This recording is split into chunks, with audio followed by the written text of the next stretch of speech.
देखो to reduce, अब हमें रिड्यूस करना है इम्पैक्ट ऑफ एनर्जी क्राइसिस। क्यों इतनी प्रॉब्लम आ रही है एनर्जी क्राइसिस की? एनर्जी क्राइसिस के दो बड़े रीजंस हैं। एक तो बड़ा रीज़न है कि इसका पॉपुलेशन बहुत ज़्यादा है, वर्ल्ड में पॉपुलेशन बहुत ज़्यादा है, सबको अच्छी चीज़ें चाहिए, किसी को ख़राब चीज़ नहीं चाहिए, तो population increment. And second, limited fossils, fossils जो है वो लिमिटेड है। बताया गया जैसे कि कोयले को प्रेजेंट रूप से अगर हम यूज़ करते रहे तो 200 साल में पूरा वर्ल्ड का कोयला खत्म हो जाएगा, और 200 साल में तो नया कोयला बनेगा नहीं, क्योंकि उसको लाखों साल लगते हैं बनने के लिए। तो हमें 12 प्रिंसिपल्स को अडॉप्ट करना ज़रूरी है ग्रीन केमिस्ट्री के, जो कि दिए थे किसने? पॉल टी एनास्टर्स ने। जब भी पॉसिबल हो हमें इन 12 प्रिंसिपल्स पे ध्यान देना है। कौन से है सर ये 12 प्रिंसिपल? समझाते वन बाय वन सारी चीज़ें डिटेल में लेके जाएंगे, बस आप क्लास में जुड़े रहिए, रिस्पॉन्स करते रहिए। तो देखिए 12 प्रिंसिपल्स जो है इनको फटाफट लेते हैं और इनको लर्न भी करेंगे हम आज की क्लास में ही, कि कैसे लर्न करने की ट्रिक क्या है, सारी चीज़ें बताएंगे। सबसे पहले तो प्रिवेंशन करना है हमें, मतलब रोकना है पोल्यूशन को। एटम इकोनॉमी, क्या है atom economy? Less hazardous chemical substances, मतलब कम से कम हार्मफुल केमिकल सब्सटेंसेस प्रोड्यूस करना है, उनकी डिज़ाइन सेफ बनानी है, सोलवेंट्स सेफ यूज़ करना है। ये सारी चीज़ें डीप में हम जाने वाले हैं, तो इसीलिए यहाँ पे हम इसमें टाइम वेस्ट नहीं कर रहे हैं। Design for energy efficiency, energy को कैसे बढ़ा सकते हैं हम, एनर्जी कम एनर्जी में कैसे अच्छे से काम कर सकते हैं हम।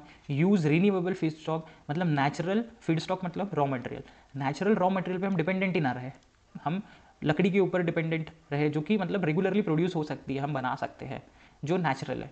रिड्यूस डेरिवेटिव्स, मतलब जो स्टेप्स है उसको कम कर सकते हैं हम, जो भी हमारे वेस्ट प्रोडक्ट मिल रहा है उसको हम कम कर सकते हैं। कैटलिस्ट यूज़ कर सकते हैं हम, ताकि रिएक्शन फास्ट हो।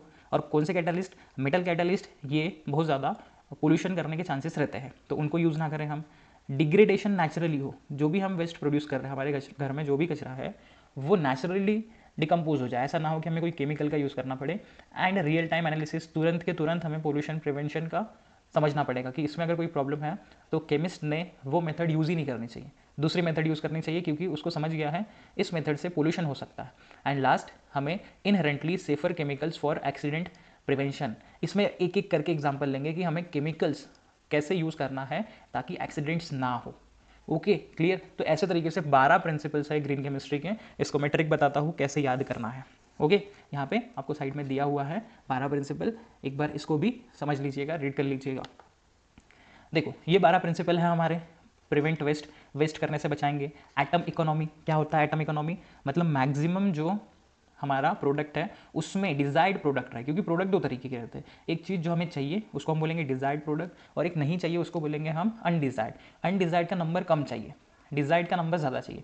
हम जो भी घर में बना रहे हैं उसमें हमें जो चाहिए वो उसका अमाउंट ज़्यादा रहा तो हम बोल सकते हैं हाँ अच्छी रिएक्शन हुई है, और जो नहीं चाहिए था उसका अमाउंट ज़्यादा हो गया तो वेस्ट प्रोड्यूस हो जाएगा ना, उसको हम यूज़ करेंगे ही थोड़ी। केमिकल्स जो है वो कम हार्मफुल चाहिए, उनकी डिज़ाइन सेफ चाहिए, सॉल्वेंट्स, उसके बाद एनर्जी इफिशिएंसी अच्छी चाहिए, रॉ मटेरियल्स इजीली अवेलेबल हो जाए और रिन्यूएबल हो, फिर रिड्यूस डेरिवेटिव्स। ये सारी चीज़ें अभी थोड़ी देर पहले हमने देखी। मेन मुद्दा ये है कि सर बताओ इसको याद कैसे करें, याद कैसे करें? देखो याद करने की आपको ट्रिक बताता हूँ मैं। तो ट्रिक आपके सामने है ये, आपको इन 12 प्रिंसिपल्स के इनिशियल लेटर्स ले लेना है और एक वर्ड बनाना है। और वर्ड क्या है? प्रॉड, अस, टिवली, ऐसे प्रॉड, फिर अस की स्पेलिंग में यूसी लिख लेना, प्रॉड अस टिवली, टिवली। अब इनके मीनिंग क्या है ये समझ लिए। प्रॉड से, पी से होगा प्रिवेंट वेस्ट, आर से होगा रिन्यूएबल मटेरियल्स, ओ से होगा ओमिट डेरिवेटाइजेशन स्टेप्स, मतलब हमें स्टेप्स कम करनी है, जहाँ पे ज़्यादा स्टेप्स हो रही है उसको ओमिट कर देना है। डी से होगा डिग्रेडेबल केमिकल प्रोडक्ट्स, जो भी केमिकल प्रोडक्ट्स है उसको डिग्रेड कैसे करें हम। यू से होगा सेफ मेथड यूज़ करना है हमें। सी से होगा कैटालिटिक रिएजेंट। टी से टेम्परेचर प्रेशर या एम्बियंट रहे, मतलब रूम टेम्परेचर प्रेशर रहे। आई से होगा इन प्रोसेस मॉनिटरिंग, जिसको हम रियल टाइम मॉनिटरिंग बोलेंगे, जो हमारे इसमें रियल टाइम मॉनिटरिंग यहाँ पे देखो 11th प्रिंसिपल है। और वी से होगा कि हमें ऑक्सिलरीज बहुत कम यूज़ करना है और सॉल्वेंट्स भी बहुत कम यूज़ करना है, ठीक है। And last, second last, E factor, maximise feed in product, हमें मैक्सिमाइज फीड करना है प्रोडक्ट में, एटम इकोनॉमी से रिलेट कर सकते हैं हम। एंड लास्ट है लो टॉक्सिसिटी ऑफ केमिकल प्रोडक्ट्स। तो आप इन तरीकों से जा सकते हो किसके लिए? ग्रीन केमिस्ट्री में। तो नेक्स्ट, अब ट्रिक खत्म होने के बाद हम आते हैं प्रिंसिपल्स ऑफ ग्रीन केमिस्ट्री के फर्स्ट प्रिंसिपल पे, प्रिंसिपल ऑफ ग्रीन केमिस्ट्री के फर्स्ट प्रिंसिपल पे। और ये फर्स्ट प्रिंसिपल क्या कहता है ये समझ लें। फर्स्ट प्रिंसिपल इजी है, वन बाय वन अगर लर्न करते चलोगे प्रिंसिपल्स को भी तो बहुत आसानी से हो जाएगा, बहुत आसानी से हो जाएगा। ये फर्स्ट प्रिंसिपल है वेस्ट का प्रिवेंशन करना। प्रिवेंशन ऑफ वेस्ट और बाय प्रोडक्ट। सर ये बाय प्रोडक्ट क्या होता है? बाय प्रोडक्ट क्या होता है? सर बाय प्रोडक्ट ये होता है कि जब भी हम रिएक्शन करते हैं, जैसे हमने रिएक्शन कर ली, कोई रिएक्शन कर ली, मान लीजिए और इस तरीके से कोई रिएक्शन कर ली हमने, A + B और C + D ऐसा कुछ मिला हमें, C + D ऐसा कुछ मिला हमें, ठीक है। उसमें से हम ये बोलेंगे कि A और B हमारे क्या है, रिएक्टेंट्स, ये हमारे रिएक्टेंट्स हैं, और C और D क्या बोलेंगे हम, प्रोडक्ट्स हैं। ये क्या है, प्रोडक्ट्स। उसमें से हम मान लेते हैं कि जो D था वो हमारा डिज़ायर्ड था। डिज़ायर्ड मीन्स क्या, वो हमें चाहिए था, ये चाहिए था हमें। और ये क्या है, अनडिज़ायर्ड। अनडिज़ायर्ड मतलब हमारी इच्छा नहीं थी।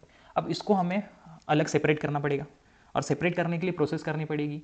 तो हम क्या करें, ऐसे मेथड यूज़ करें कि जिससे वेस्ट हो ही ना, जिसको हम बोलते हैं ZWT, ज़ीरो वेस्ट टेक्नोलॉजी। हम कौन सी मेथड यूज़ करें, ज़ीरो वेस्ट टेक्नोलॉजी, जिससे हो ही ना, क्या ना हो, क्या ना हो, बताइए, वेस्ट ना हो। To give priority for the prevention of waste rather than cleaning up and treating waste after it has been created. देखो, दो केसेस ऐसे समझाऊंगा मैं कि आप वेस्ट तो करो ही ना, वेस्ट करने के बाद उसको साफ करने से अच्छा ये है कि हम वेस्ट ही ना करें। बाद में पछताने से क्या होगा, अगर चिड़िया पूरी खेती लेके चुप जाएगी तो। इसलिए हमें पहले तो वेस्ट नहीं करना है, ठीक है। सेकेंड थिंग, अगर वेस्ट करना है तो उसको ट्रीट करना है waste after it has been created, मतलब वो वेस्ट को कहीं ना कहीं हम यूज़ कर सकते हैं, वेस्ट को कहीं ना कहीं यूज़ कर सकते हैं, ऐसी मेथड बता दो, ऐसे ये कह रहे हैं। क्लियर है, समझ रहा है अच्छे से, कोई परेशानी बच्चा का?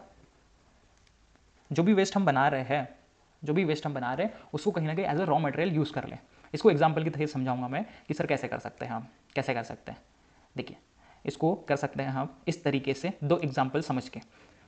हम ZWT डेवलप कर रहे हैं, जीरो वेस्ट टेक्नोलॉजी। क्या होती है zero waste technology? Chemical synthesis में वेस्ट जो प्रोड्यूस होते हैं वो जीरो हो या फिर कम से कम हो। ऐसा पॉसिबल ही नहीं है बच्चों किसी भी प्रोसेस में कि वेस्ट ना क्रिएट हो, और क्रिएट हो भी रहे तो कम से कम हो। It also aim to use waste product of one system as the raw material for the other system. अगर किसी एक सिस्टम से वेस्ट प्रोड्यूस हुआ है तो उसको हम दूसरे सिस्टम में as a raw material use कर सकते हैं। कैसे, समझिए। बॉटम ऐश जो कि थर्मल पावर प्लांट के स्टेशन से निकलता है। बॉटम ऐश मतलब क्या होता है, जो कोल जलने के बाद राख बचती है उसको ही हम कहेंगे क्या, बॉटम ऐश। सर इसका क्या करें? इस बॉटम ऐश को बच्चों हम यूज़ कर सकते हैं सीमेंट इंडस्ट्री में, इसको सीमेंट बनाने के लिए यूज़ किया जा सकता है। तो जो कि बॉटम ऐश एक वेस्ट प्रोडक्ट था, कहाँ का, कोल पावर प्लांट का, थर्मल पावर प्लांट का, जिसको यूज़ किया हमने सीमेंट इंडस्ट्री में सीमेंट्स बनाने के लिए। तो यही कह रहे हैं कि जो वेस्ट है किसी एक प्रोसेस का, वो दूसरे जगह पे रॉ मटेरियल का काम करे, ताकि उसका डिकम्पोजिशन करने में, डिग्रेडेशन करने में कोई प्रॉब्लम ही ना हो। तो bottom ash of thermal power station can be used as a raw material for cement and brick industry. इस बॉटम ऐश को हम सीमेंट और जो ईंटें बनाने वाली इंडस्ट्री है वहाँ पे यूज़ कर सकते हैं। Effluent coming out from cleansing of machinery parts may be used as a coolant water in thermal power station। देखिए, अब ई लाइन क्या कह रही है। जब हम मशीन को कूल रखने का काम करते हैं, मशीन के फ्रिक्शन को रिड्यूस करने का काम करते हैं, उसको साफ करने का काम करते हैं, तो हम इफ्लुएंट कुछ ना कुछ यूज़ करते हैं। उस इफ्लुएंट के नीचे गिरने के बाद उसका वेस्ट डेवलप होगा, उसको कहाँ फेंकेंगे हम, नदियों में, नदियाँ खराब होगी। चलिए, तो मुझे लगता है आपको जीरो वेस्ट टेक्नोलॉजी अच्छे से समझ गई होगी। एक बार मैं इसको शॉर्टली रिवाइज करवा देता हूँ। जीरो वेस्ट टेक्नोलॉजी कि हमें तो या तो वेस्ट करना ही नहीं है, या तो वेस्ट करना है तो वो मिनिमम करना है, और हमने अगर वेस्ट कर भी दिया तो उस वेस्ट को दूसरे इंडस्ट्री में कहीं ना कहीं हम यूज़ करें एज अ रॉ मटेरियल, जैसे उस आपने दो एग्जाम्पल्स देख लिए उससे रिलेटेड। ओके बच्चों,